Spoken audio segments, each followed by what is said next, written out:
ఆలోచిస్తేనే చాలా సంతోషంగా ఉంది. మనసులో ఉన్న భారం దిగిపోయినట్టుంది. ఒక్కసారి ఆయనకి నిజం తెలిసిపోయిందంటే ఆ తర్వాత అంతా సర్దుకుంటుంది. నేను నీకెలా ఉంటే నచ్చుతాను? ఇలాగా? నేను అన్నదానికి అర్థం అది కాదు. ఇలా కాదు అంటే నేను కూడా నీలా ఈ కళ్ళజోడు పెట్టుకుంటే అప్పుడా?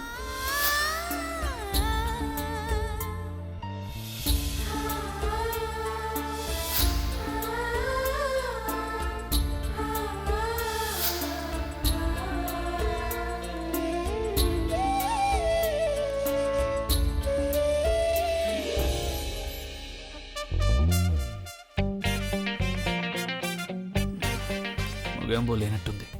మంచిదైంది. తను రావడానికి ముందే నేను బయటికి వెళ్ళిపోతాను.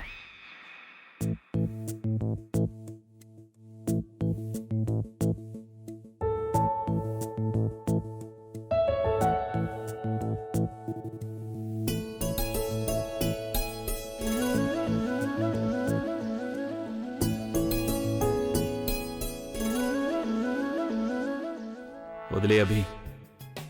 తన చెత్త ఫేస్ని ఉదయాన్నే చూడకుండా ఉండడమే మంచిది. రోజంతా స్పాయిల్ కాకుండా బతికిపోతాం.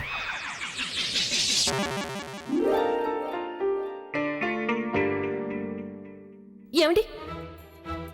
నేనేం వినదలుచుకోలేదు. చెప్పడానికి వినడానికి నువ్వు ఇప్పుడు హక్కుని కోల్పోయావు. లేదు, ఈ రోజు నుంచి మీరు నాతో మాట్లాడటం మానేసినా పర్వాలేదు, కానీ ఒక్కసారి నేను చెప్పేది వినండి. అరే నేను చెప్పాను కదా, నువ్వు చెప్పేది నేను వినదలుచుకోలేదని. మీరు నాతో మాట్లాడకపోయినా పర్వాలేదు, నేను చెప్పేది దయచేసి వినండి. మీరు ఒక్కసారి నా వైపు తిరిగి చూడండి.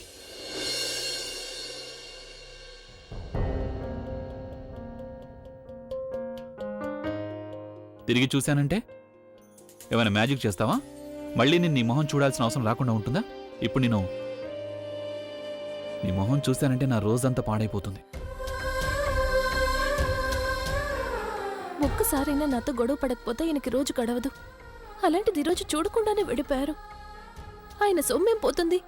ఒకసారి తిరిగి చూశారు అంటే.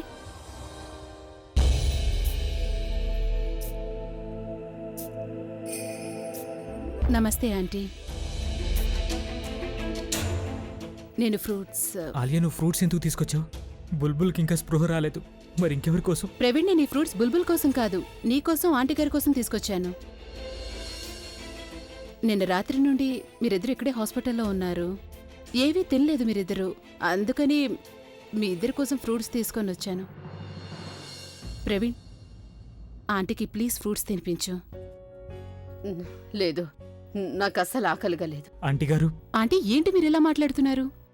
ప్రవీణ్, నువ్వైనా ఆంటీకి నచ్చజెప్పు. ఒకవేళ ఇప్పుడు ఆంటీ ఏమీ తినకుండా వీక్ అయిపోయారంటే, బుల్బుల్కి స్పృహ వచ్చిన తర్వాత ఆవిడ్ని ఇలా వీక్గా చూసిందంటే అప్పుడు దానికి ఎలా అనిపిస్తుంది?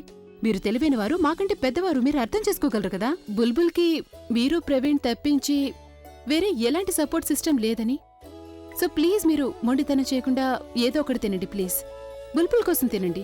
ఆలియా సరిగ్గానే చెప్తుంది, మీరేమీ తినలేదు, అందుకే మీరు ఏదో ఒకటి తినాల్సిందే ఇప్పుడు. నువ్వు ఇంకేమన్నా చెప్పాలా? ఇంకేమన్నా అబద్ధం చెప్పాలనుకుంటే చెప్పేయి. నేను చూడాలనుకుంటున్నాను నన్ను మోసం చేయడానికి నువ్వు ఎంత నీచానికి దిగజారగలవు అని. ఎందుకు ఆలియా? ఎందుకు నువ్వు ఇలా చేసావు? నీకు తెలుసు కదా, నానమ్మ తర్వాత నీ ఒక్కదానిని కదా నేను పూర్తిగా నమ్మేది. ఏమన్నావు నువ్వు? ఈ మధ్య అన్నిటినీ మర్చిపోతున్నావా? అది చాలు. వాటిలో ఉన్న శక్తి విషయాన్ని గ్రహించి మనకు వివరిస్తాయి.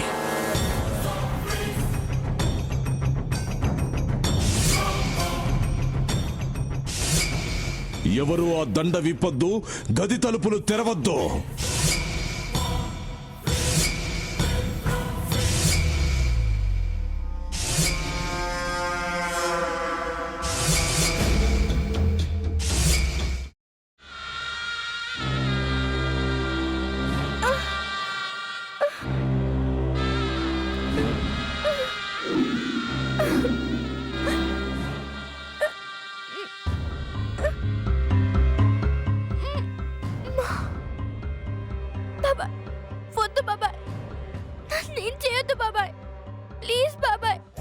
నీకు నిజం తెలిసినప్పుడే నా ఆలోచనలో నువ్వు చచ్చిపోయావు. అబ్బా ప్లీజ్ కొంచెం తినండి ప్లీజ్. భీమారావు గారు మీరా? ఇగో మీరా కాదు సక్కుబాయ్. అవును, మీ పనామే లేచిపోయిందని చెప్పి కంప్లైంట్ ఇచ్చినావు కదా. రేయ్, ఆయన కంప్లైంట్ ఇచ్చింది లేచిపోయిందని కాదు, కనిపించడం లేదు అని. అచ్చా, అట్లానా? సరే మేడం. ఇడియట్. ఆ వంట మనిషి పేరేంటన్నారు? రత్తాలు మేడం. ఏం పెద్ద మంచి, నీ వంట మంచిని కూడా మేడం అని పిలుస్తావా? రేయ్ హాఫ్ బ్రెయిన్,